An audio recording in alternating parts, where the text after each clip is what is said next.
One Saturday night, I was on a dinner date at a seafood restaurant, not with Paul, but with Eddie.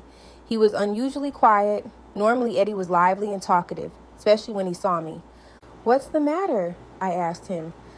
"Nothing. I just keep thinking about that COGIC convention a month ago," he said softly, his head lowered. There was unease in his voice. "I'm very sorry for your loss." "I know how close you were with C," I replied, resting my hand gently over his. "Deb, people have been talking. Everyone knows C died shortly after you two argued in front of everyone." Eddie, what are you trying to say?" I asked, raising an eyebrow. "I'm saying I know you had nothing to do with it. I know you'd never hurt anyone. But if there's something I don't know about you, please tell me," he said. "I can assure you I'm not hiding anything," I answered. Eddie stared me down for a moment before letting out a long, heavy sigh. "Thank God. I believe you, Deb. I love you." "I love you too," I lied. As I gazed out the restaurant window, I noticed a black car parked at the fast food place across the street. Detective Curry was inside, taking photos of me. I made sure he didn't notice that I had seen him. When Eddie and I returned from our date, it was around 1 in the morning. As he walked me toward my front door, a woman suddenly emerged from the bushes. She looked strung out, possibly mentally ill. Her sweatpants and tank top were riddled with holes, and she wore no bra. "I know you have my Eileen," she screamed, lunging toward me. "Who are you and what are you talking about?" Eddie shouted. "Do you know this woman has something to do with the girls' disappearances?" the woman yelled. "I wouldn't be surprised if she has them buried somewhere." "Your theory is a bit far-fetched, don't you think?" I calmly replied. Eddie turned to me, searching for my reaction. "Hun, we just had this conversation. I don't even know this woman," I said firmly. The woman tried to strike me, but Eddie restrained her until the police arrived. She turned out to be Eileen's mother, Helena. Convinced I had something to do with the disappearances, or at least knew something, she was relentless. But because of her mental illness, no one took her seriously. She became an easy target. After the ordeal, Eddie and I sat in my living room to talk. "I'm going to ask you again, Deb. Is there anything I should know about you?" Eddie asked. I slapped him, his face twisted with disbelief and hurt. "I deserve that," he finally admitted. "You got that right. From now on, when I tell you something, believe me, or I'm through with you," I shouted. Eddie dropped to his knees, sobbing. "I'm so sorry. I have just been going through a lot since the death of C. Please don't leave me, Deb." "I love you," Eddie said with his head on my lap. I couldn't believe my luck. I had found such a perfect fool to use. Paul was where my heart was at. He taught me so many things, including that killing people emotionally is just as fun as killing them physically. One time, Paul and I had sex on the bed. All 4 girls were chained too. I figured they wouldn't mind because they probably missed having sex themselves. After our lovemaking, we decided to destroy Eileen psychologically first. "So Eileen's mother really comforted you?" "That's crazy," Paul said in bed with me. "How should we kill her?" "I thought about just torturing her in my basement, then shooting her," I replied. "You leave my mother alone," Eileen screamed, trying to break free from her chains. Paul and I just laughed and started to go into details of all the ways we would torture her mother. Eileen started to sob. "Kill me. Just kill me. Right now, I don't want to live anymore," Eileen sobbed, with tears and snot all over her face. "Don't say that, Eileen. We are going to get through this." Tamikia offered her words of encouragement. "Hang in there. We're strong." "Yeah, just hang in there. I'm just now starting to have fun with you girls," I said, laughing. "You ain't shit and your mother ain't shit either. I cannot wait to feed you her cooked body parts." That's when the rest of the girls started crying, including Donna. For some reason, this set off Paul. I left the bedroom and locked the door. Once Paul unchained Donna to beat her, she punched him and tried to open the locked door. She then tried to jump out the bedroom window, but Paul grabbed her by the hair and threw her on the ground. He then proceeded to beat her, making sure Missy, Tamika, and Eileen witnessed every moment. A year had passed since the Yorkville Four. Marybeth invited me to her home to hang out in an attempt to keep my mind off the anniversary of the disappearances. "Thanks for inviting me over," I said. "If I get asked to do another interview or a school report, I'm going to go crazy." "No problem, but there's another reason why I brought you over," Marybeth replied, pouring me a glass of wine in her living room. "What is it?" I asked, as a friend. "I'm just not comfortable with your relationship with Pastor Eddie," Marybeth said. "Why are you so bothered?" I asked with my eyebrow raised. "He's going to hurt you." "I can feel it," Marybeth said in a higher tone. "There's something off about him." "Well, you seem to love him when he's preaching." The jealousy was unbelievable. Marybeth and I went back and front until she finally said I was fired from the deli for not breaking up with Eddie. "You're unbelievable," I said, standing up. When I got into my car, Marybeth started running after me. "Deb, wait. Do I have a job or not?" I asked. "Of course you do."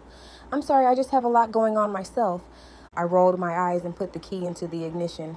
"Hey, Deb, how about we throw a wild party?" "Just the two of us with a few other guests," Marybeth said.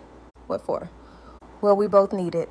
"Let's just blow off some steam," Marybeth said, smiling. I let out a big sign. "What kind of party?" "You know what I'm talking about," Marybeth said, winking at me. "You know, sometimes I just don't get you," I replied. The next day was Sunday. Instead of being in church with Eddie, Marybeth and I were on the road meeting up with the sex workers we hired for our personal party.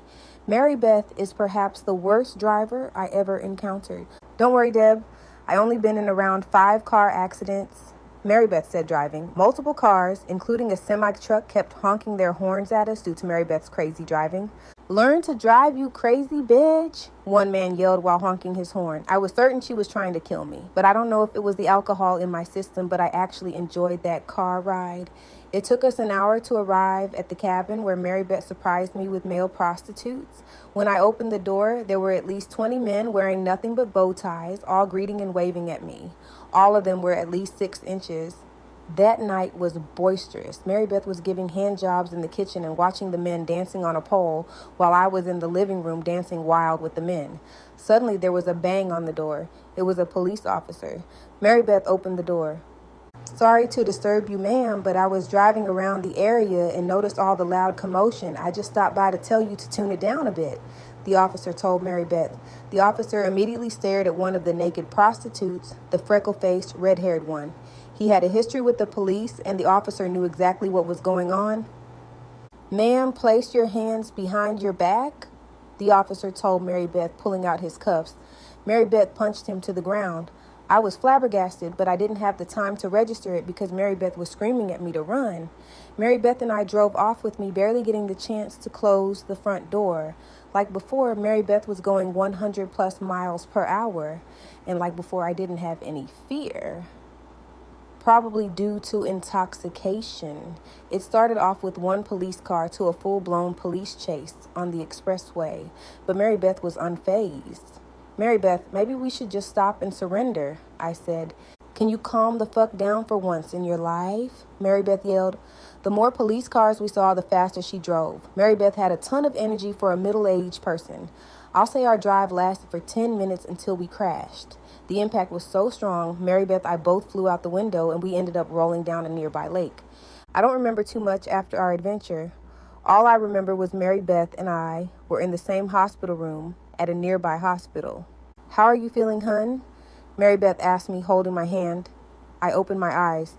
"I have a slight headache and I have a beer bottle stuck in my vaginal area. Other than that, I'm fine," I said. "Hold on, Deb, I have to use the restroom," Marybeth replied. When Marybeth left, I turned on the TV and was shocked to discover Helena was on a talk show. It's an honor to have today's guest on my show. Today's guest will be Helena, the daughter of Eileen, who is one of the victims of the Yorkville 4. "Thank you very much for having me," Helena said. "No, thank you. So I was informed that you think you know who the prime suspect should be," the host said.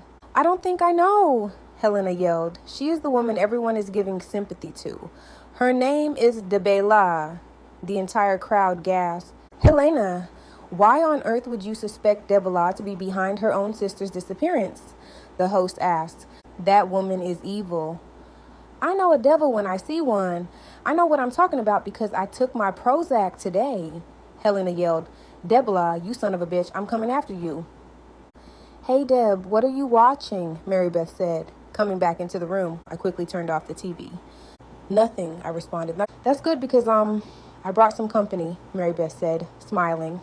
Next to Marybeth was a male nurse. "It's time for me to check you guys' vitals," the nurse said. Marybeth hopped into bed, giggling like a middle school girl. The nurse checked both our vitals, then processed to give us a striptease. How on earth did Marybeth convince this nurse to risk his job like this? I asked myself. But that night was good. I woke up around 6 a.m. the next morning to Marybeth giving fellatio to the male nurse. Suddenly, there were loud footsteps coming towards our room. "Oh, crap," the nurse said, running to the bathroom. A female nurse walked in. "You can get out of the bathroom, James," the female nurse said. "I came in here to inform you too that you are medically cleared to go home and you are officially banned from this hospital."